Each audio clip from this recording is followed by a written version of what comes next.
Hello, everyone. I'm Tracy, and I'm here with Shane and our special guest, Spice. And he's going to be sharing a lot of information about his survival story and a lot of other things. So we'll get to that in a minute.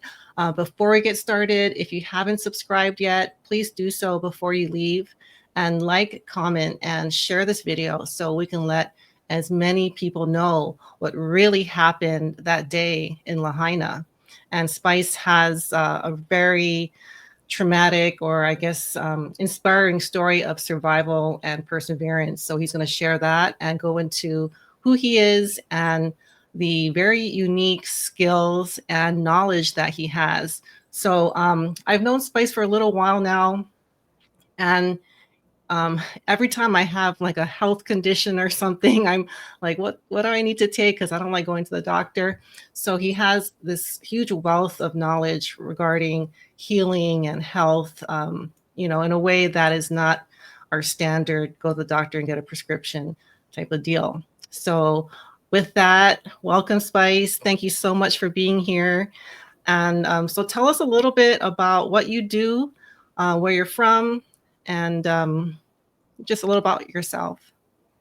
Yeah, good morning, guys. Good to see you. Thanks for having me, and aloha to everyone watching. So, yeah, originally from kind of Appalachian region, but kind of my younger years were on the Big Island, and I've been here on Maui for over 30 years, and kind of made the world my home, traveling all over. Um, and then for schooling, I went to school. Actually, I'm a fashion designer by school. A lot of my closest friends don't even know that.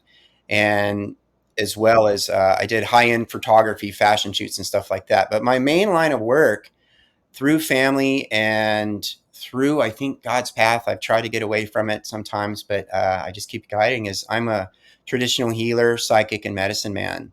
I'm also a perfumer, which is kind of my kind of side passion when it comes to working with plants. Like, I've had the blessed opportunity to work with more than 11,000 plants. I've traveled the world doing, what I love as far as surfing and snowboarding. And I'm also a traditional bow maker, bow and arrows. And I got to hunt all over the world. But at the same time, I'm going around gathering medicines throughout the world to help humanity with specific issues and stuff like that, whether it's frequencies, oil yields, and just the plants themselves. And so I've helped thousands of people through my lifetime here in Lahaina, throughout Hawaii, and throughout the globe. And so it's been a very unique life, very grateful. And then I had an herbal product line as well, and a clothing line. But I'm living a new story now. Everything that I've gathered for decades is kind of no longer. I'm literally starting over from nothing. Yeah, you can see the picture there. Yeah. Uh, So that's when I started. You so know. you had a lab and a practice in Lahaina, right? Prior Yeah. to the Keith. And tell us a little bit about the day of the tragedy and what did you experience and what did you see? And we're going to play some video and show some images as you tell us your story. Yeah, if I get a little teary-eyed, forgive me, it surfaces because it was an experience that I would never wish upon anyone to ever go through. I mean, it's super intense. That morning, waking up, usually I try and meditate from like 5 in the morning till 7, and then just start my day. And I put my little dog in my backpack. When I wake up, she jumps on my stomach and army crawls to my face and licks my nose, and then she would jump off my chest and do like 360s, and then put her butt in there and wag her tail, wanting to jump in the backpack. And then we start our day and ride our bike up Front Street to my shop. And, it was awesome. And that day I kind of slept in till about 9 and didn't really know what's going on because I've never really had power majority of my life. And then when I went outside, I was like, wow, it's windy, and proceeded to kind of pedal in the wind, which was kind of like not really going anywhere, but got the Safeway, which is kind of halfway between my shop, my warehouse area, and where I live. on Front Street, and it was madness, absolute insanity. Because I was going to go in, grab a juice, whatever, for breakfast, and the crowd, there was no power. The crowd in the store, it was absolutely chaotic. And I finally was like, look, I'm just going to go to the shop. I'm sure I've got something there that I can munch on or drink or whatever, and get there. And when I got to the warehouse, the winds were so intense. There's these dumpster doors where, everyone in the warehouse area can throw their trash away. And they're these giant, it almost takes like two people to move these wooden doors. They were getting ripped off the hinges. I was grabbing trash cans and putting them down to tie them down, and they would just launch, like these big 33-gallon trash cans, and they would just launch like 3-4 stories in the air and just sit there and float and come down. Screens were getting blown everywhere. My friend that I actually lost in the fire, Paul, his whole place got knocked down. And so I called some of the guys that had a warehouse there and said, look, it's chaos. We've got to buckle this place down and get everything secure, because it's kind of nuts. And they came, and we're all just like, wow. And went over to Paul's, his head's bleeding. He got hit with something. And, we finally got stuff tidied up, and then they left, and I walked out front, and there's kind of like the local grungy bar, the Sly Mongoose, just around the corner. And a lot of the, early drinkers went and had kind of a hurricane party out front because the lights were out there, and they were just, it was cruising. You could see up in the distance, up behind Luna, like white smoke from the fire, and no one really thought anything of it. And I'm a busy person. I always stay busy working on things because I juggle so many things. I mean, I make bows. I'm a perfumer. I was working on a fragrance line that I put my life savings into, and like staying up till 12 at night every single day for over a year, that I was piecing this together, and I launched it the day before, and everything was gone the next day. It was so I was there to kind of complete the website with just the shipping, and it was done. And so I kind of waited around, ended up falling asleep in my shop, which is kind of odd. I'm not one to sleep in, which is something you'll hear in the conversations of others, like just people that never take naps. They're busy, go with life. And a lot of people went to sleep that day that normally don't. And you hear it time and time again. And even since the fire, people are like kind of lethargic. The energy's been kind of funky ever since. And so I end up passing out on the floor of my dog, and I was just kind of hoping the power would turn on and, wake up. And I don't know how many hours later I woke up, or it could have been 45 minutes, whatever it was. I woke up choking on smoke. And so I'm in the dark in the shop because we don't have lights. And I open my door, and hold on, because it hits me when I speak about it. And this black blanket, it was like nighttime during the day. It was that dark. And this black blanket comes over, and just outside my shop, like outside my warehouse. It hasn't hit our warehouse yet. It's across the way, and I could see it. You could see literally 100-yard flames the length of football fields, blowing towards Puamana, but then the cloud smoke was blowing towards Kaanapali. So it was like that.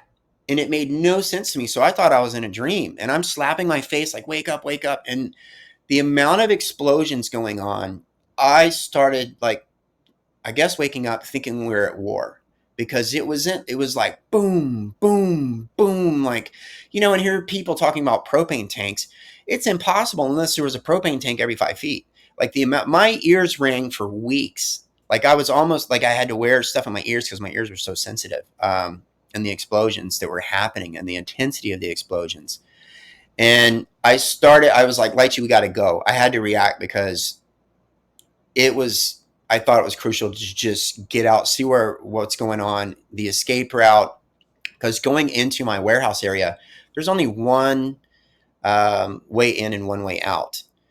And when you have the whole area getting closed in by fire, like, there goes my escape route. And so I start to run out, but then I forgot. I'm like, I need to go check on Paul and get him out of here. And so my friend, he's an elderly gentleman, moves kind of slow.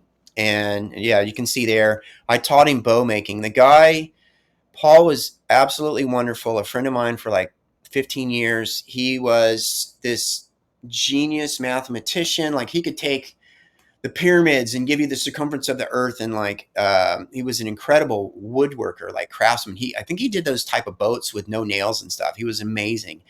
And I came home from, working with the oldest living legend of building bows, and he saw it and he stopped everything he's ever done and just went on a tangent of just making bows. And that's the picture that you saw, that, I taught him how to make bows and arrows, and he just had this new love, passion of life, and it was great. And every evening, if I was around at sunset, we'd shoot a couple arrows, do a couple rounds, and his cat Bob would come over and hang out with us. Bob was classic. And so I went to go, run and rescue him, and I'm beating on the door, and he opens the door. He's like, "What?" Like thinking I'm crazy. Like, "Why are you doing this to my door?" And I'm like, "Look." And he was just like, "I've got to get the cats." And I'm like, "Bro, we're going to die." And I tried to help him get the cats, and he shuts and locks the door in my face. And I'm watching my place,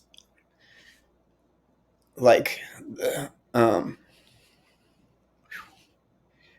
the fires are closing in on my shop, and I had to leave my friend and run for my life.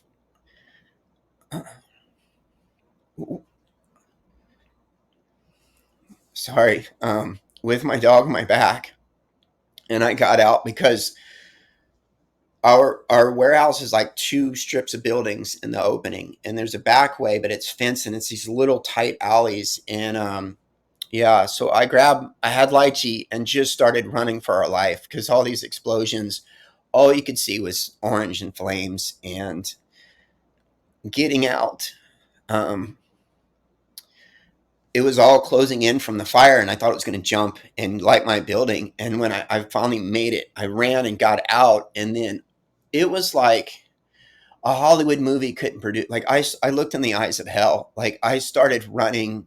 I saw people that were, passed that didn't make it as I'm running for my life, and explosions. And there was like, it was insane. There was a point in time that I stopped to just look at what was happening around me. And because everywhere, all the buildings were on fire and giant flames, and all the way to the train station, all the way around the corner, because I thought I was free when I got around. And like the buildings, the metal buildings, I'll never forget the sound. It was like iron. It was like metal rain. These buildings were just sucking in like someone was crushing a tin can.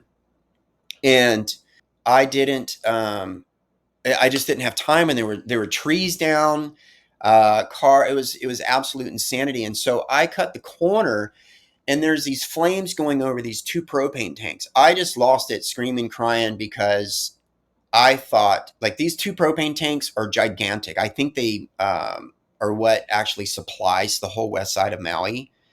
And as the flames are going on, lighting up the building of Mike's place, and Taco Bell's on fire, I'm running for my life. All these explosions going on. And there's a propane tank that's at Taco Bell, and all the flames are going up at Taco Bell. The trees all around that tank, and I just ran through. And across the street, there's electric box, and there's like 100-yard flames going up. It was insanity. And I just told myself, get to the road, get to the road. And when I got to the road, I just kept running north, thinking I'm going to be safe on the road. And there were like softball sized embers like whizzing by, skipping on the street, and just explode. It was absolute madness. And I finally started seeing clearance, and I got out, and I got towards the bridge of the big water canal towards Safeway. And you can see a video here that shows what I was actually in, and the intensity of it. It does no justice because you can't see the fire inside, because the smoke is so bellowing and big and black, and heading out to sea. And it's kind of crazy. Like when you look at the smoke is heading towards Lanai, but then there's a point in time where it cuts upward. And my friend sent me from his side. He was on the opposite side of the fire, on the Puamana side.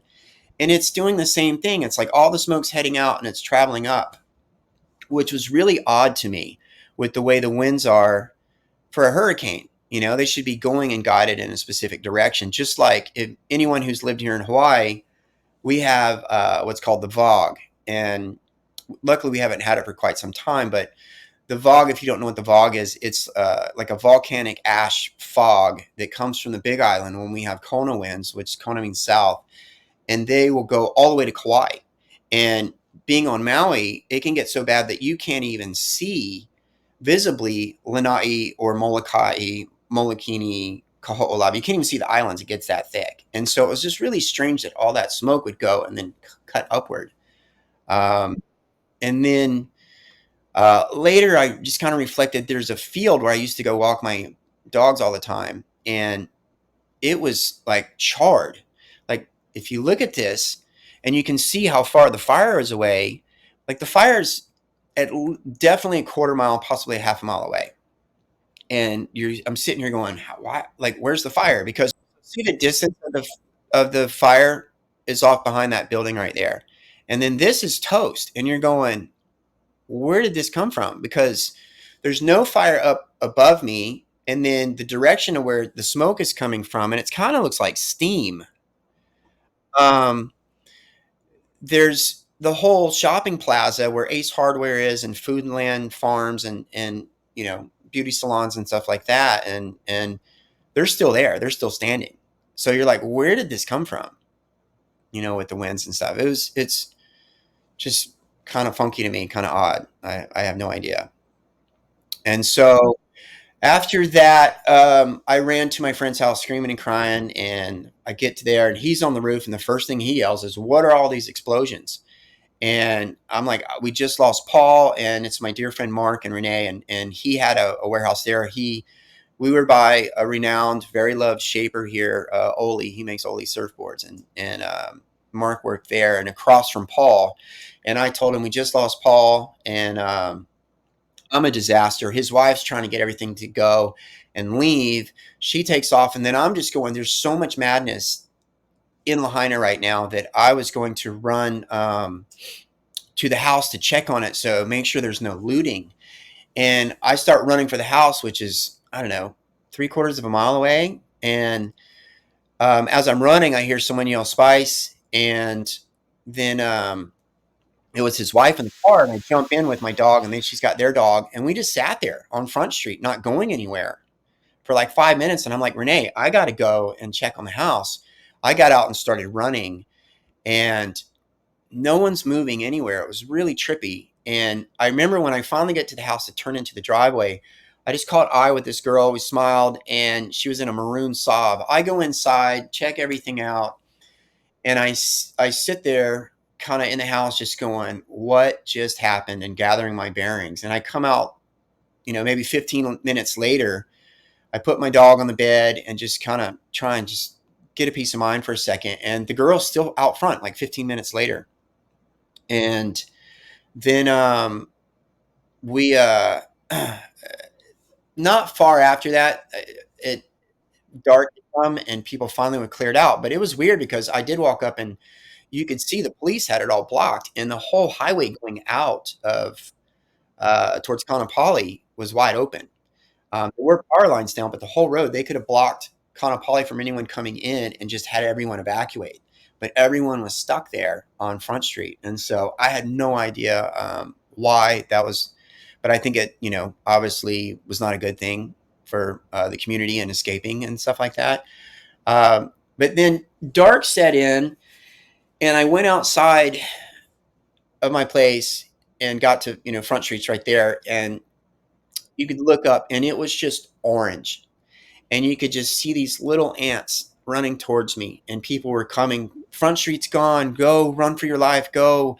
People are dead everywhere. Run for your life. And I'm going, what? And like, then I turned. This was the craziest thing I'll never forget. I turned to run into the driveway to get to the house, and the winds were so strong that it picked me up. And I can remember to this day, like speaking to myself, just saying, oh God. And I felt my stomach sink. I got lifted up off the ground. The giant mango tree we had, you could just hear it just going like boom, boom, boom, like unbuckling from the ground. And the house, I just thought, we were gone, man. Like it picked me up and threw me across the yard. And the I just thought we were just going to get blown into the abyss. My dog in the house, the tree, everything. And I got rolled. And then I was like, I got to get my dog. And I swear it felt like 20 minutes to go 30 yards to get my dog in the house. And I get to the front door finally, and I'm wrestling getting in the door. The door's slamming, and I'm trying to open and pull it, and just literally this tug of war with the door. And then I go inside and grab my dog. I grabbed a headlamp, run for the highway, and ended up running up towards the police station. And Waiakuli is all blaze, like everything's on fire. And I'm sitting here making a decision. Do I need to jump in the water? But I got my dog on my back. We got 85-mile-an-hour winds. And so 85-mile-an-hour wind caps, like I spearfish and I can hold my breath, but it's like not with 85-mile-an-hour wind caps and my dog. I was just like, I just kept running and running and running. And two people came out and I jumped out in front of them with my headlamp, blinding them. And they just kept going around me. And it was that madness. And so I literally ran all the way north to Napili, which is a long ass way, and then got up the dirt road in the dark, which most people would be super spooked. But I lived up in a shack with no power in the middle of 10 acres way up this mountain range, and made it to my neighbors, I think like 12 something at night. And I was like, look, I'm probably just going to wake them up. I'm just going to curl up in the yard and go to sleep. I just wanted to go to this place that felt like home. I needed something to just say, you're going to be okay. And, but I got there and so many people were up at both neighbors and we were going back and forth and trying to figure things out. And then I ended up crying myself to sleep. And just from the intensity of everything, it was just the whole day. There's a static in the air that you can't explain. You can't put your finger on. It was different. It wasn't like a fire happened. There was something in the air. I was going to ask you to explain what that feeling is, because I did have a lot of people say there was some sort of, it felt that the air felt unusual, like they've not felt before. I have friends that, like, a girlfriend of mine, she's a very bright woman. She went and was ended up driving someplace to the island she never goes, and she ended up turning into a car coming at her, and they T-boned her, and she just like, what? Like, people were very scattered, and it was just you can't explain it. I can tell you that afterwards, I felt like I was on drugs for easy 3 months. Like, the only sanity I got was doing breath holds in the ocean. And I was like, okay, life is real. And I would go do breath holds for a while. But the moment I put my foot on sand, it was like you just got blasted with this energy that, like, you're lost and confused. And you really can't explain it. And kind of odd, we're people still talk to this day now, even like yesterday in conversation, that it still is funky, the energy. Like, it doesn't seem real beyond the fire. It's like I've gone to the mainland to snowboard and to bow hunt to see family since the fire a few times. And when you're there, you're kind of like, oh, wow, you start feeling centered, and, there could be drama going on, but you're present, and then the moment you get here, it's like you just feel discombobulated and confused. And, I spoke with some Hawaiian friends of mine, and their kids are getting nosebleeds. They argue all the time and fight. And she said they never did that before the fire. I don't know. I'm just kind of relaying. It's funky. And, my friend works for the I don't know what you call it here, the space station thing or something like that. And he's pointed out in the cloud, he's like, look, and you'll see these like ripples in the cloud line sometimes. And he's like, those are frequencies, man. And I'm just like, I don't know, but it's been odd. It's never been the same. And it's such a sad thing that this incredible community of Lahaina, I've traveled the world. I mean, I've I've spent time with headhunters. I've lived in termite mounds with Aborigines. I've done the Amazon 8 times. I've surfed Melanesia, Micronesia, Indonesia, Polynesia, the whole Caribbean, the U.S., every country in South America, Central America. Um, and Lahaina is the most special place I've ever been. And the people is just, like it's like it's getting diluted from the old Hawaiian ways. And I'll tell people, you're in the presence or the heart of Hawaiians and in the old Hawaiian way when you go to someone's house that you never met with someone and they don't ask your name. The first thing they ask is you like eat, like they just want to serve you food because that's their way to like giving you love, and kind of bonding that way. And that's how it's old school. And we've gotten broken up. It'll never be the same, hopefully, unless a miracle of God and light comes and pulls us all back together. It would be wonderful because such a special community, And so, but that night when I, cried myself to sleep, I woke up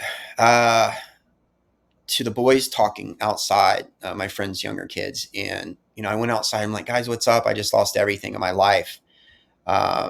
And they're just like, saying, hey, come check this out. And there are some things that I saw that maybe for another conversation someday that was just out of the ordinary. We'll just say that, and from that point on, um, the neighbors, I stayed because my neighbor's husband got trapped on the other side of the island and we kept hearing looting and stuff. So he wanted me to stay and take care of the family. And then the other people at the other house. So we had to kind of take these missions to get gas and food for each other and really like become this family. And I'm like, I need to stay with these people because with my background, like my family is, First Nation and my last name is Prince. So obviously I've got like British Welsh background and I know survival and I can, and if I needed to be there for us, then I could in case we were all, no one knew what was going on. Like the phones, service, it was like you're sitting there and all of a sudden everyone's like, I got service. And everyone would text as fast as they could or make a call and then it'd hang up, and it was like, it was insanity trying to like let people know you're safe and what we all went through and the amazingness to show what is potential and possible for humanity, with all of us around the world of coming together and taking care of each other. And, special thanks goes out to, it's like, I'm almost ashamed to like, it'd be impossible to show thanks to so many people that were there for the people of Maui and that are still there. Like we have our last hub that still provides food for people every day. Like we're almost a year and a half into this and they're giving out free foods for victims and stuff in the community here and up at S-Turns and just wonderful people. And they were there since day one. We had the other hubs closed, but people from around the world, people that, we didn't know as survivors were getting funds donated and, people from all the other islands that like literally the next day before the sun came up, a Hawaiian family up here in Kahana, I mean, there were boats coming in to their place. They've got this little boat ramp and they were just bringing supplies in from all the other islands and other side of Maui and unbelievable. So special thanks out. And yeah, here's me getting rescued to eventually go to the other side. Cause I was such a mess that my friend Bo and his wife, um, sorry, they took me in for some months to take care of me and stuff, and my dog Lychee and a few weeks into it, I was just so rattled. Usually I go every year to go to the mainland to do big game hunts, to go elk hunt, traditional. But it's more for me. It's more about just camping and being psychic and all that and doing my work. I have to release energy and emotions, and it's more about that. Like and for some people, hunting's not for everyone. But just know that I'm the guy you don't want to walk downtown Honolulu with or wherever. I have to stop and pet every dog. Like I'm such an animal freak, and my relationship with plants is even deeper. And I can show people right now 10 to 20 plants that every night they all fold up and go to sleep, and then before the sun comes up, they all like open up and wake up. Like if anyone in Hawaii, you've got monkey pod trees, like watch them at sunset, they'll all close up and then they open up all the leaves every single day. So they're just as alive as the animals in the mountains. So, I always tell people, imagine being a carrot and uh, sitting there minding your own business, and someone comes and grabs you by the hair and pulls you out of the ground, and so they're just sitting there minding their business. So my relationship with nature, all of nature, is much deeper. So, but yeah, people kind of chipped in and was like, we got to get you out of here, and they just sent me to the mainland to go, and I didn't even care about hunting. I mean, it was great to be out there, but I needed to camp. I knew that the trees would help start pulling energy out of me from what I went through and experienced. And, I got out of that fire with a hat, a pair of shorts, and flip flops. I lost every single thing of everything I've ever done of my entire existence. My clothing line, Island Spice Hawaii, since I was 16. There's a picture of my lab right there. From what it was, beautiful lab. Like, I worked with over 11,000 plants and flying around the world, gathering medicines to help people. Like, people have no idea what that took to do that. And there's my beautiful lab. I miss it so much. And my portfolios and artwork and, so much. And, I got to be humble. Like, I know I'm not the only one that lost. I mean, there's so much of us lost, and people say my story is super gnarly, but we got people that we're never going to hear their story because they didn't make it. And it tears me up. I struggle a lot because people who know some of the old generation, like, hundreds of years, family members, that's, generation of Hawaiians, you'd go to their house and it wasn't a house, it was a museum. They had stuff passed down for hundreds of years. It's gone. And it just rips at my heart that, like, it's gone, it's not coming back. Like, incredible. What we say in First Nation, like Native Americans, like regalia that they would have, and just so many things that was lost. And it's still very challenging getting back on your feet, especially with all the different things that I did. But I'm trying to start over. You have good days and bad days. You feel like, okay, I'm moving forward, but then you just realize and it hits you hard and you fall apart, but it's like 3 full-time jobs starting over, and you're not getting paid. And you just get overwhelmed, and just keeping the faith and taking time for yourself. And, and so it's, yeah, but the thing is that hunting trip, I needed it so much. I started to kind of bounce back and feel better. And I ended up going to Alaska to stay with a friend, Makaivi. He's from Molokai, and went to Alaska. And we got on a big bomber of a moose the first day. And I was like, I'll go back in the morning. And I got a call, and my dog Lychee passed away, which just, like, that's all I had left. And that just body slammed me. Like, I laid in bed for 4 days and cried. She was my best friend. She's all I had left. And it just hit me so hard, because the first few days she was struggling. She'd wake me up in the morning, like, just on my chest, like, panting really hard, because when I was running for my life with her on my back, one, I smashed into something because you couldn't see, and my shoulder was damaged for like 10. I couldn't even pull my bow hardly for like 10 months, almost a year. And then every breath I took when I was running felt like someone kicked me in the chest. It was so gnarly how thick and toxic the smoke was. And so, I've got this dog. She's always, everything's an adventure for her. She's just, everything's fun. She lit up the room wherever she went. And I just knew her with her mouth open, breathing in, it got her. And, my friends called me, and she just passed away in my friend's wife's arms. And they called me, and, like, I just fell apart. And, it's just been kind of slow to move. I haven't posted on social media and stuff like that ever since. And, slow to move with all that. You think she got smoke inhalation, and that was guaranteed 100%? Because she was like, She was healthy. completely fine before that, 100%. Like she could just sit there and she had this thing that she loved to do. She'd run and just do these little spin run, like 360s and happy and, and, um, yeah, she was totally fine. Like there's nothing wrong. And a lot of people's animals passed after and, the same day even. It was really weird, I kept Well, they're getting, so little, they can't take much toxins. yeah, and then the trauma for her to not have that bicycle ride to work and her normal regime, and then I had to leave just because I was so messed up. Like I couldn't spell my name. I was, losing my friend in front of me, seeing people that are deceased, that was heavy for me. And then around and you're standing inside of hell, like the flames, like there was literally flames I saw that were 100 yards long.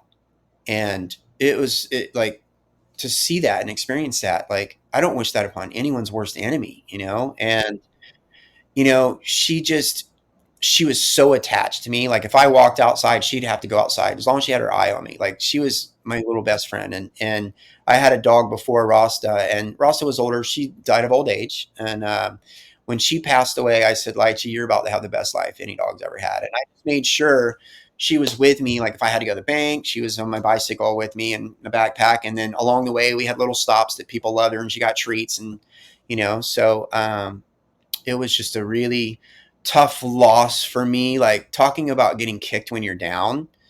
That was like, I mean, I don't, whatever's under rock bottom, I just melted into a puddle and fell apart. And, it was tough. And then coming back and just having to deal with that, super, Not super. having. Yeah. Yeah. So let's walk through some of these clips here. I don't know. Shane, do you want to explain some of them? We do have, so after you came back into Lahaina, we have a bunch more videos of the aftermath. And I figured we could go ahead and show a bunch of that. Yeah. You're going to be able to elaborate some things. And I actually, I have friends that are like, so that right there is the very next morning and getting in to go to my warehouse. And that's the absolute destruction over by our beloved sugarcane train that once ran through Lahaina and was a big part of Lahaina. Mm-hmm. The sugar mill, right? Yeah, and there's my friends. They had the head shop and then the health food store. And look at right here. That's Taco Bell obliterated. And you're like, how is this on fire? Like, so right. you see the building with the blue to the right is what I escaped from. Those buildings were the only ones not on fire when I was running for my life. In the distance that you can see that are still intact, obviously. That the kind of greenish ones. So some just weren't touched. Right there. Propane tank. See the propane tank right there? Yeah. I was running by that. All those bushes were on fire and everything was on fire. It was insanity. And then, there were no propane tanks. No propane tanks were found busted, from what I heard. Because I saw a bunch too. They were fine. I have no idea. But to the right of that, these gigantic propane tanks, like massive. And I thought like they were going to light on fire and me and my dog were just going to go like boom, boom, and just not even feel it. You know what I mean? Like an atom bomb. But they're okay. From what I know, none of the large propane tanks actually had ruptured. And of the small tanks, there was only a handful out of the very many that actually did rupture. So the multiple explosions that were heard throughout the day and the night were most likely not propane tanks. Something else. Yeah. It was, my friend said it was concrete, busting from the AC units. I mean, there's no way it was like, because like there were explosions that were literally like every 5-10 seconds, or it sounded like almost like if you had bombs going off, but a machine gun, like where's that rapid fire of explosions going on? It was just madness. Like I literally 1,000,000% thought we were at war. Is how intense it was. There's an invasion. Yeah, I thought we were just getting obliterated and bombed and a war and getting shot at. It was crazy. And like I said, my ears rang for weeks from how, and imagine my dog, like what she went through, because her ears are that way more sensitive than ours. Yeah. So check this out. Like, how crazy is this? Look at these cars right here. And like, they just, parts of them got turned into liquid, like melted on the ground here. But like, there's trees right there. That just has me cross-eyed and puzzled. I mean, it doesn't make any sense to me. Like, those cars are like, engine blocks are melted, and you can look here, like the wheels and stuff. I mean, they completely puddled out onto the asphalt. But the trees right there, they're melaleuca trees as well, which make them highly flammable because of the oil yield. That's like tea tree oil, basically. It's a type of melaleuca. And but yeah, I don't know. Crazy. Yeah, so let's look at my shop. There's a few different ones on my shop. This is the morning of me coming in, and this was our warehouse. Something so weird I didn't film, but like, it was so strange to me. We've got to speak on that. There's a concrete wall that's missing there. We'll have to chat about that. So this cinder block wall looks like it has rebar in it, and that could be part of the reason that it has collapsed. It didn't collapse. It was gone. It was powder. It disappeared. Oh, there was no wall. Justified. Okay. Yeah, it was like. So people need to understand, like, the concrete wall was like a property divide, and then it's what you call, like, when you hilti, you put down 2x4s and you mount them into the concrete, and then you build the structure off the 2x4s. And yeah, so right there, that wall's gone. Like, even my Harley Davidson that I built, we couldn't even find a motor on that thing. But this, and here's my truck. Shane, you're going to know more than that. Like, look at the glass. Yeah, there's the melted glass right there on the door. Like, it wrapped inward. Isn't that crazy? Yeah. And I'm guessing it wasn't all rusted. And there's your steel belted radials that are also rusted. Look how oxidized all the metal is. Was that cup sitting there before, or you put it there after? I don't know. So I think someone put it there. And see that little bone piece? I had that since, like, with my granddad. So I used that for what you call napping, for making arrowheads. And okay, so when I went in days after for, I called a friend of mine that's an officer, and they went in with 16 archaeologists to look for Paul, and there was nothing in powder. And they're saying that they found him over by Mind's Eye around the corner. And it's, you know, I love the officer.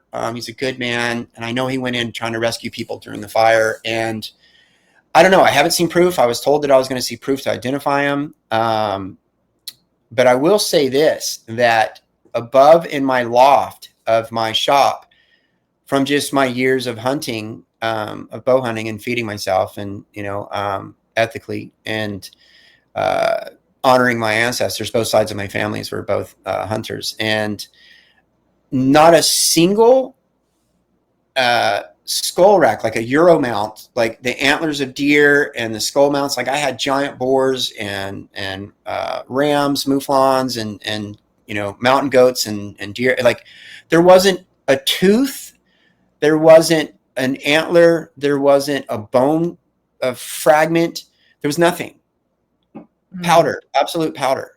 It blew my mind. That's the only bone, that little piece that was on the hood of my car. And that's what we use for it's called napping. And you use this one piece for, like, busting up the stone that you're using, whether it's like obsidian or, you know, there's tons of different stones. And then you use the tip, that sharp point, for flaking out and getting it sharp to make an arrowhead. And that's the only thing that kind of survived. I had a singing bowl, a big crystal singing bowl. That's it. That's the only thing that was remaining in my shop. Bowl. And then there was a blue, like, tarp that didn't look burned. Was that yours, or was something else? I think the blue tarp was over by Paul's, and that was for the crew. That was the blue tarp was, I think, when they were looking for his remnants, remains, Okay. whatever. So the body. Yeah. And One thing I so, did want to mention though is that the bones should be able to survive a typical fire because like they might get charred, but they won't be completely disintegrated into dust unless you're talking temperatures much higher than normal flames. wow.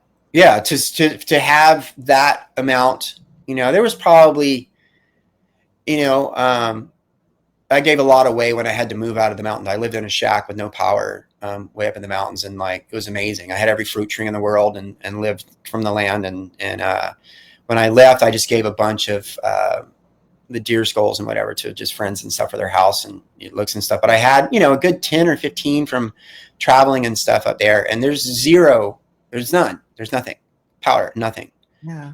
Nice. I was there with a wonderful organization. They were very Christian oriented, very wonderful, pray for American everyone. Purse. Yes, Samaritan's Purse. And they were Mhm. wonderful. Oh my God. And they came in out of just the goodness of their heart to help anyone and everyone kind of sift through anything to try and find stuff. Mhm. And I'll give you a really cool story. There's one thing that I wanted that I was praying that was there. And I told him, I said, hey, there's this little square can and it had my dog Rasta's ashes in it. And I said about where it would be found.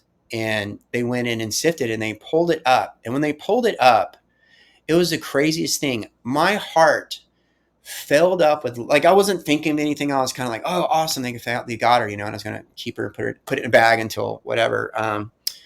My heart filled up with so much love. It was like Rasta came to say hi for coming to get her.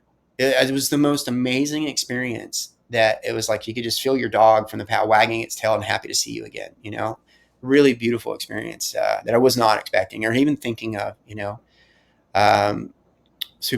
was cool. But yeah, um, the next day, like it's still setting in that my life's work of dedicating my life to helping humanity and people with so many health issues where I've got 5 world title athletes under my belt. I've worked with doctors and their clients and their family members that they just couldn't help. And, I never take credit. I give God credit. God made the plants. And if I'm doing any form of spiritual work, I know it's, others coming through and it's just gone. And the amount of work it took to create this product line and perfuming, like, it's 35 years. I even had a collection from like 1890s up to like the 1970s of incredible scents, but then oils from all over the world. I had extinct roses, like black Turkish roses that are gone. You can't find them again. And that was it that I had, and ouds from Java. I had 30 something year, like 25, 30-year-old sandalwood that I did. All the major sandalwood, the Hawaiian sandalwood you're getting, me and my partner at the time were the ones that created the gas extraction system. So not only am I a perfumer, but I design equipment from distillation, gas extraction, enfleurage, rotovape, whatever method to get the highest quality scent out of your oils and the nuances that we're trying to achieve. And the sandalwood, we built the gas extraction system. Now they're distilling, but I had sandalwood that was like 25 years old that was to die for, and all these oils that I hundreds, like out of 11,000 plants I've worked with, I had over 400 spiritual plants I've gathered from around the world and just stuff for making oils and creating perfumes and getting people out of the doghouse with high-end quality fragrances and stuff, and just making beautiful scents. And it's gone. It's Yeah. starting One over. thing I wanted to come back to was you were talking about the concrete explosions, and this video actually kind of shows a piece of that concrete with the rebar still sticking out of it. And when he pans over, you can see how far it is from the structures.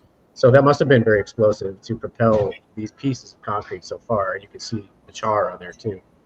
Yeah, doesn't that look like an electrical char? So I have friends that are like 30-year-old fire chiefs. I have friends that were actually there at 9/11. They were firemen. They're dear friends of mine. Friends that are engineers. Like my one friend Jake. He like I think he designed built. He was part of like Trump Towers and huge buildings, and he's built Formula One race cars and his motorcycles. Like a lot of us ride dirt bikes here in Hawaii, and he builds like $15,000 dirt bikes, like race dirt. I mean, insane. And he pointed out a lot of things that's, beyond me and my knowledge and understanding, but I get it, and he pointed out a lot of different metals in the building that makes no sense and we can, get to that. But his motorcycle, he was zipping around rescuing people. And this is a brand new bike that he built months back. And when you go to his house, he's the type of person, the only reason he sits down is to eat. Then he's just up and he's tinkering and building. He's always doing amazing. Like he's got to be cleaning a car, washing a bike, building a bike. Like he's always doing this stuff. And this bike was just incredible that he built. And he put it up against a post and then was rescuing people. And people were like, look at your bike. And oil was bubbling out of the engine onto the ground, burning holes in the pavement. But the gas tank that's plastic, full of gas, and all the fenders and everything, totally fine. And the engine is seized. They had to get pulled and towed the bike out of there. Like the bike didn't touch fire. It was just there. No, there was no fire near. There's no fire near it. So something hit it that you couldn't see. His girlfriend has 3rd-degree burns, and there was no fire near on her arms. Crazy. So just odd things, kind of goes over my head of what that would be and do. All right. Oh, this is a railroad. Oh, yeah. Yeah. So Jake states, like, if you look right there, I mean, those are the weeds right there. And how are those weeds? There's no fire. That's the day or a couple days after? No, this isn't that long ago. But he pointed out that he says that the railroad ties got heated up to where they were orange and lit. Those railroad ties, the stakes in the track, because you can see how they're burned, which is just crazy to me. I don't know anything on the railroad ties. I know they're made of creosote, which is highly flammable, but he said it's absolutely impossible to light these things. Impossible. And the guy, it mostly burned I wanted to note that it mostly burned where the metal was actually touching the ground. So where the pins were, the pins actually pin down into the ground, and that would actually provide a conductive path for the electricity. So it would pass through where those pins were, and that's probably what lit the metal up.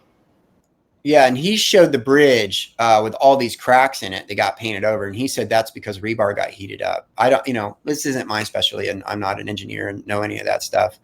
Well, it does appear to be what may have happened to that concrete wall, and we have also seen that in other disasters, like the Liverpool parking structure. The concrete was completely dusted away, and all that was left was rebar. Did you show the tree that was right by the tracks? Sure. That's burned from the inside out, and if you go around it, like the outside, totally fine. That's mind-blowing. Oh, yeah.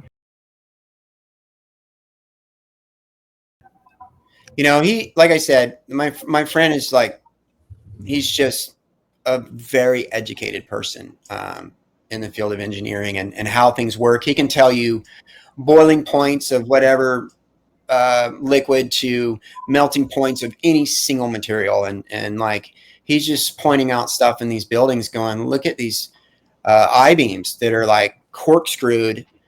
And he's, says however many degrees that takes. And right next to him is a plastic light switch, completely fine. We do have a couple of videos that have the audio still, and I believe he's in there. We can go ahead and play those now. That beam. There's no way the fire could have gotten that hot to melt that. That beam is 1 inch thick. It's called an I-beam or an H-beam. Oh, you're talking about the top beam? Yeah. Yeah. Look at it. Unbelievable. Completely warped. Okay, the roof wasn't heavy enough to bend that. So there's nothing that bent that. There's no weight there. It's not bearing any weight. So that came in and nuking it just like basically caused it to just fold. And see look at how this twisted right here. Like a regular fire wouldn't twist that up like that. Look at that, dude. Just completely twisted like a rope. So when you said you heard like a tin can, like it sounded like a tin can, you think it was things like that going on? Yeah. Metal. I don't know the heat. There's just a lot of things that are odd to me. And like I said, I'm no expert or anything, but like to see certain places like that green building on that floor, like there's no, like, what is there to burn to do that? And there's a parking lot. And then there's a river canal where the fire's on the other side, and it's like minimum 150 yards. And there's like one tree in the whole parking lot. The building's made of metal. There's nothing out front to catch fire. The entire building, and like the inside was a friend of mine. She had a spin class. It's like those stationary bicycles, the exercise bikes. And like those things, like, you know, you need a material that's going to burn and wood and like to cause the intensity of damage that was there. So, you know, I don't know this stuff. Shane's Well, more I do know a thing or two, and I did want to point out that iron beam, that or steel beam, it was like 1 inch thick at the top of the building. It would take approximately 3,000 degrees Fahrenheit to cause that kind of damage.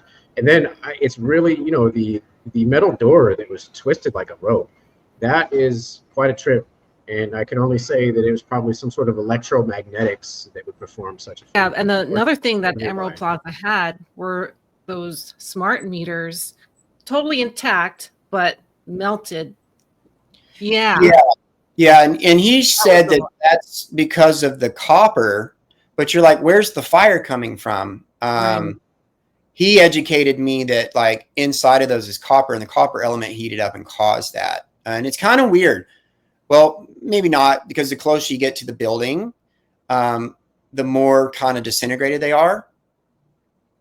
And one thing that was so strange to me is something super strange to me is when we first checked out my shop the next morning, is about 20 feet, probably like to the back of my truck. So if you can imagine the front of the building to the back of my truck, all the way, the entire warehouse had nails. Like when you build a house, you know, a house or whatever, the nails were like all about 20 feet. It's like they shot out of the walls or something, and they were all in a line. It was the weirdest looking thing to me. I was like, why are they out here?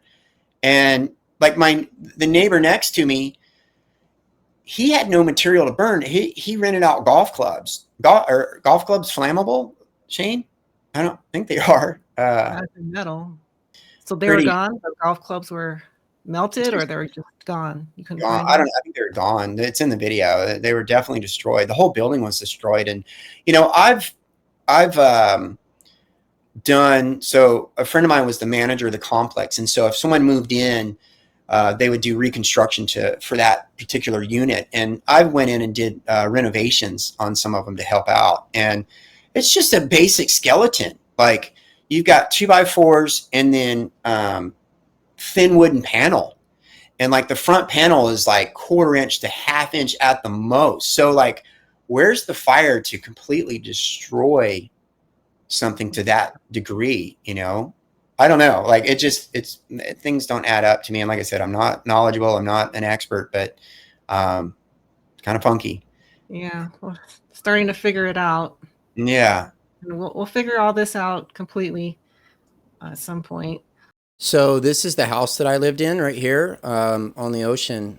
Beautiful family from Tahiti, their house where I was at. And I mean, take notes. It was 2-story and completely obliterated down to nothing, except the, you know, kind of base concrete walls that you see there. But like there's trees all around. There's like trees that are fallen inside and they're still there. They never burned. That's kind of crazy to me. You know, I don't know what your thoughts are on that.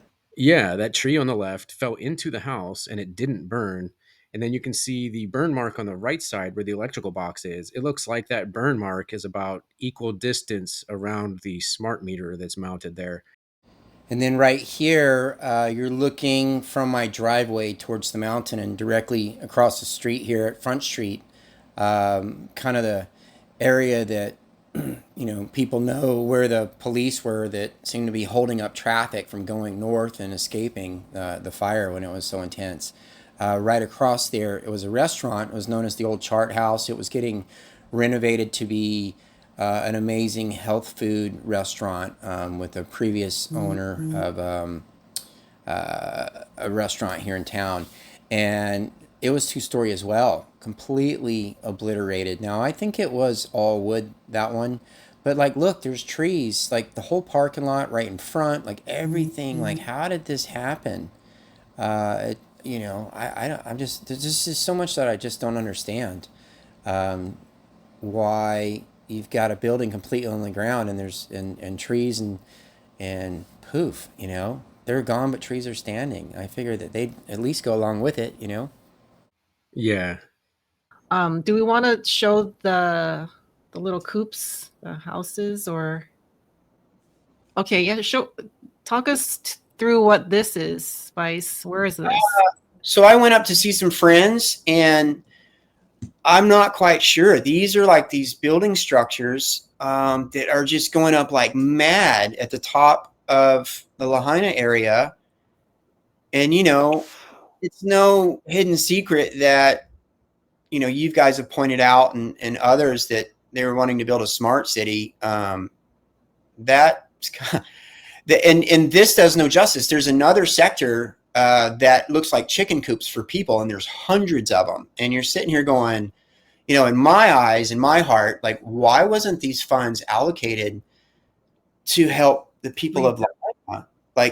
Like one of those really not, I mean, I'm not going to lie, like the one trailer, kind of glass trailer, they're pretty cool looking, kind of George Jetson, you know? Mhm. And, but, and those have got to be like at least 40, 50 grand, maybe, I'm thinking. And like, couldn't we just give that to people to get them back on their land? How, I don't know how that works. Like, we could have helped people of Lahaina, like, get a little bump start to start their life over, you know? And there's something, a few months ago, or no, maybe just 6 weeks ago, where, in the news, maybe you should post it, Shane, the link. It's where the County of Maui Emergency Management Agency announced it awarded a 4-year contract with this one NASDAQ company. And they're basically setting up technology will be deployed across all islands in Maui County and will provide flexible evacuation zone planning, artificial intelligence, and AI-powered traffic modeling, multi-threat planning and modeling, and an emergency alert app. Like, what is that? Well, I think that's Surveillance. part of the future surveillance grid that is part of the new model for the rest of the country, at least. But Maui is kind of a test bed for the smart city technology. And I think you had mentioned the cameras that were going up near those chicken coops. Yeah, we've all seen cameras going up. Yeah, those are tried to those have artificial intelligence that watches, and it uses biometrics and everything so that everyone can be tracked all the time. That's Do we see crazy. them? Do we see them at all in these clips? No, no cameras. I was just wondering. Yeah, there were, I think. You'll see them on like a generator box of some sort. I don't know if we'll see them there. Right there. There's one. Oh, okay. Yeah, we have those here too. And Are so, people living in there yet, or they're vacant? yeah, you know, and you know, I'm not like, I just wish that it was a different scenario for the love of Lahaina and the love of the people of Lahaina, and to give back. Like hiring this NASDAQ company, why didn't that money go towards getting people back in their homes? You know, putting all these little buildings up, you know, and it's grateful because they had to get people out of the hotels, and there's families with 3 kids that got blessed to move in there for a transition time to figure out what they're going to do. And so very grateful that that does exist. But I just feel it could have been done differently. And who am I? But the fact to not contribute to Lahaina after what we went through. And then I think, aren't they preventing people from doing little tiny homes on their property or something like that? I don't know. Don't quote me on that. Yeah, I heard that they don't want even like a trailer. So some people put a trailer, mobile home, and I heard just from Eric saying that they're saying that's not legal, so they can't even do that. Like they want people physically off their property. Yeah, I don't know. It's like out of the thousands of applications, I think there were only maybe 22 permits that were actually given. And so there's only 22 people who are even legally allowed to start rebuilding. And they're probably very regulated as far as to what they can build on their own property. Yeah, and I think that's like a media thing or like a photo op. Look at this family is rebuilt and everything's great. Like there's videos talking about how wonderful the rebuild is.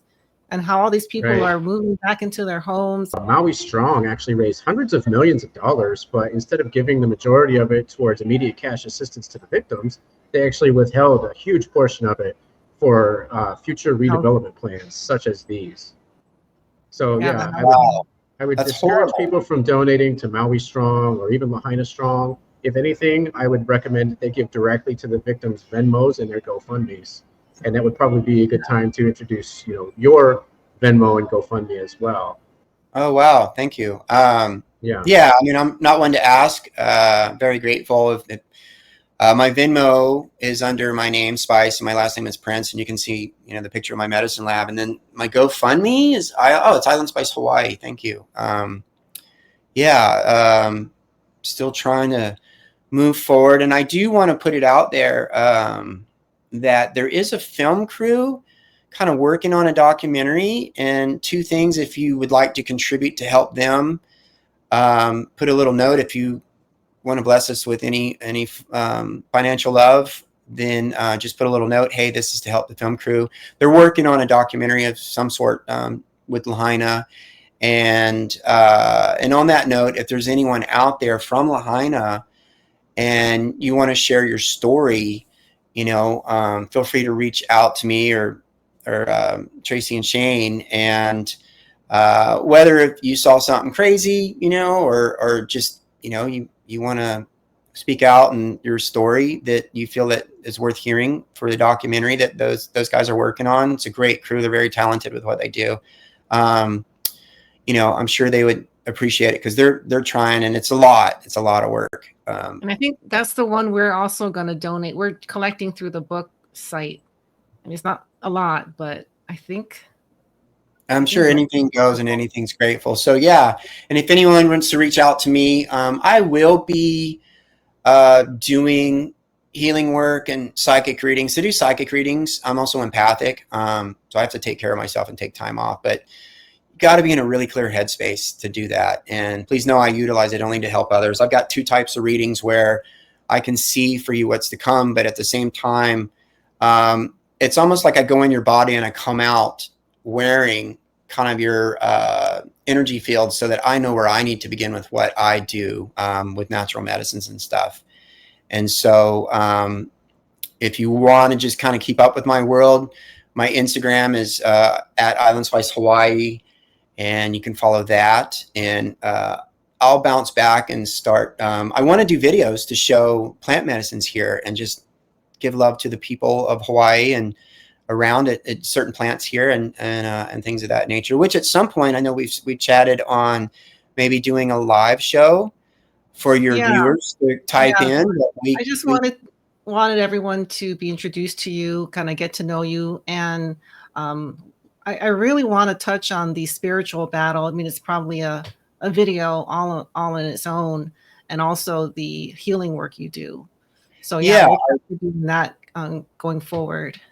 Yeah, that would be awesome. I'd love to do that because it's like just educating people how amazing and beautiful everybody is, and they're just problems. Everyone goes through whatever, and someone could ask a question with their health issue and spawn the understanding to someone else that's dealing with it. And then someone who's got another issue. Like I just got really blessed with a lot of knowledge handed down through family and traveling the world and working with medicine people from tribes and shamans and all over the world. And then I give credit, to God for sure, but to my clients, everyone who's come to see me, like I've grown more of understanding of what's really causing health issues and what's causing problems. Yeah. And a deeper understanding.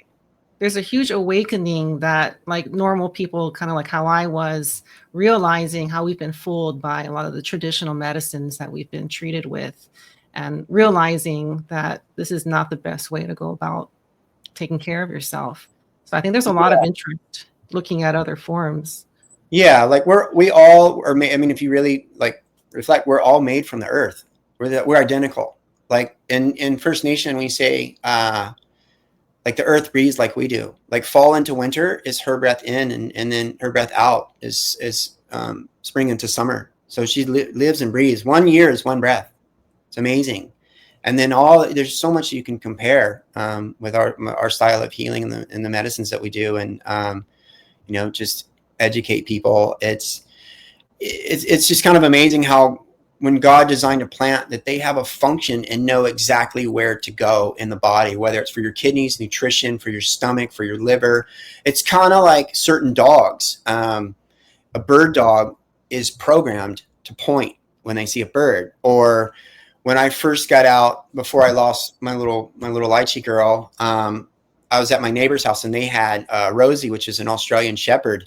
And that dog would take her nose and guide my dog all over the house because it's a sheep herder. And so herding they're your dog. instilled in their, what I call their spiritual DNA to God, which is incredible. And so the same goes with plants and the same goes with us. And so, you know, we've got this new administration and we're all kind of, you know, not throwing anything political, but everyone's struggling financially right now. And we're all like economy. But I'm more about, we need to really tap into spiritual wealth, and that spiritual wealth needs to be our number one goal.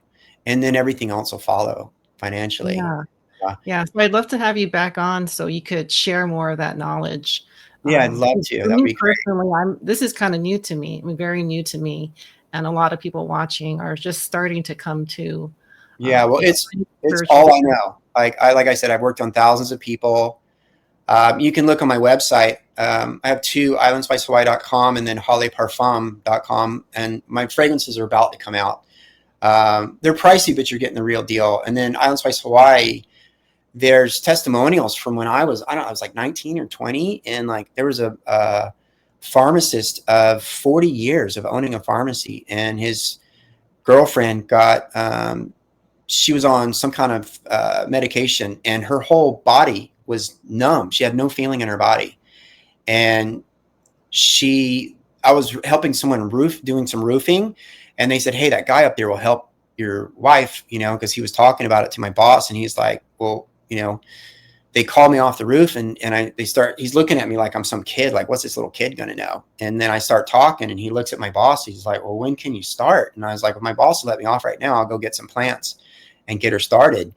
And 3 days later, I got this phone call, and it was this lady screaming in hysterics. And I'm like, oh my God, it's her. Like, what's going on? And she got all the feeling back in her body after being on her knees, screaming and crying, like that she had no feeling, and like was trying to get out because she was addicted, and she's never been on drugs since. And that was 30 years ago, you know? And so I have lots of amazing stories to share of how amazing we are, and where I feel that the potential of humanity is incredible. It's right there in front of us, you know, and we need to understand, you know, vibration and higher vibration and love and light. And so it's not some hippy dippy thing to turn people away, that it's energetic, and that whether you like it or not, believe it or not, want to deal with it or not, you are physical, but you're also spiritual. And 90% of disease is spiritual, from my work on people. And, you know, 10% is diet, and that's still a big number. And it just shows the power of the mind. So we can go over that in another show and let people know how amazing and beautiful they are, you know? Yeah. Like we saw through Lahaina, through this beautiful community, we saw the potential of humanity and what humanity can be. The amount of love that came to this place from all of us here in the community to the islands to around the world. It's right there in front of us waiting to happen. We just got to rewire ourselves, you know? Absolutely. Yeah. All right. So, okay, we're going to wrap it up. Thank you so much, Spice, for sharing your story. I know it's not a easy task. It's a lot to unravel there. But thank you so much for all your information, all this documentation that you have. Really great stuff. And yeah, then, we can do something with it. Yeah. I do have to, because we have 3 new members: CB Wright, Jim Colgrove, and Natasha Mayberry. I wanted to welcome our new channel members, and I always forget to do that. So thank you and welcome to the membership. Thank you so much for joining. And again, thank you so much, Spice, for your time and for your expertise. And we'll see you in the future so we could hear more about you and get more about, you know, what you do, and you can share your knowledge. Yeah, lots of love to you guys. Thanks for having me, and lots of love to everyone watching and all of us here in Lahaina. And I just want to say thank you guys for what you're doing. You guys are amazing. I pray for you that this turns into something much greater and grander because your heart's in it. And I hope that it turns into a station of some sort. And, you know, I hope that down the road that these, you know, mainstream medias get canceled out, that they can't be owned by big corporations any longer, that it's law that they're independent. And, you know, I hope you guys keep doing what you're doing. Thank you for all that you do and the research. It's a lot. And we love you and everything you do. So stay special and stay magical. And we'll catch you next time. Thank All you right. so much. All right. Thank you, everyone. And we'll see you all soon. Okay. Aloha from Maui.